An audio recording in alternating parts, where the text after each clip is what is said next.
लोकसभा चुनाव से पहले 5 राज्यों में आए नतीजों में भाजपा को 3 राज्यों में स्पष्ट बहुमत मिलने के बाद यूपी समेत देश भर की राजनीति में सियासी उफान देखा जा रहा है। लोकसभा संग्राम में उतरने की तैयारी में जुटी भाजपा उत्तर प्रदेश पर पूरा फोकस कर रही है। वहीं राज्यों के विधानसभा चुनाव में कांग्रेस समेत क्षेत्रीय दलों की हालत देखते हुए विपक्ष की भी नींद उड़ी हुई है। लोकसभा चुनाव से पहले भाजपा हर सियासी पहलू पर मंथन में जुटी है। एक एक सीट पर प्रत्याशी चयन से लेकर दूसरे दलों के बड़े दिग्गज नेताओं तक भाजपा कैंप की कड़ी नजर बनी हुई है। वोटरों को रिझाने के साथ साथ भाजपा दूसरे दलों के नेताओं पर भी डोरे डालकर अपने पाले में करने की कवायद को तेजी से चला रही है। दरअसल राज्यों के चुनावी नतीजे आने के बाद अब यूपी और देश में बन रही अगली सियासी तस्वीर का अंदाजा भी लगाया जा सकता है।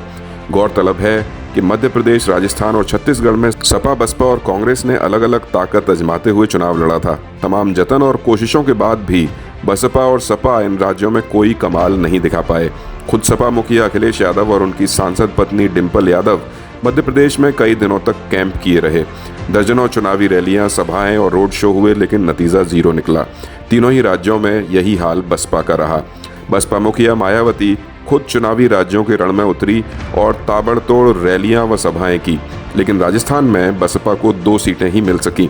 यही नहीं, राज्यों के इस विधानसभा चुनाव में बसपा का वोटिंग ग्राफ भी पहले की अपेक्षा गिर गया।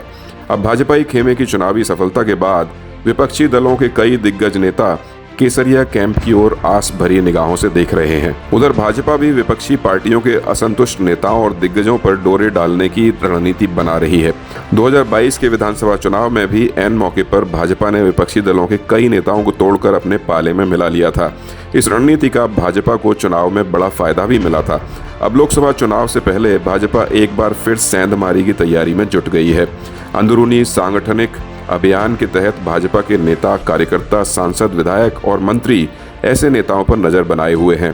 सियासी रणनीतिकार मानते हैं कि सपा, बसपा और कांग्रेस के असंतुष्ट नेता अगर चुनाव से पहले भाजपा में जाते हैं तो यह विपक्षी दलों के लिए बड़ा झटका होगा।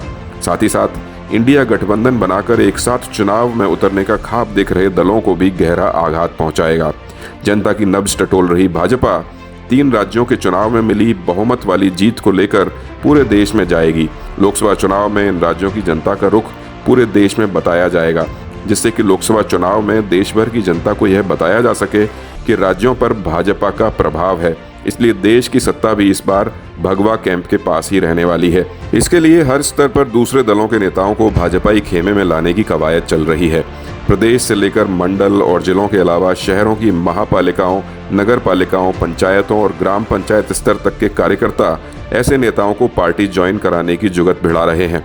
कमाल की बात यह है कि विपक्षी दलों के कई नेता और कार्यकर्ता भी भाजपा में शामिल होना चाहते हैं, लेकिन उन्हें कोई सिरा नहीं मिल पा रहा है जिसे पकड़कर वे भगवा कैंप की मेंबरशिप ले सकें। भाजपा की ओर से खुद इस तरह की पहल करना ऐसे विपक्षी नेताओं के लिए भी सुनहरा मौका होगा और उम्मीद है कि चुनाव से पहले विपक्षी दलों के असंतुष्ट नेता यह मौका नहीं छोड़ना चाहेंगे। अब देखना यह होगा कि भाजपा के इस दाव का जवाब देने के लिए विपक्षी दल अपने नेताओं और कार्यकर्ताओं को किस तरह लोकसभा चुनाव तक अपने दल के साथ बांध पाते हैं।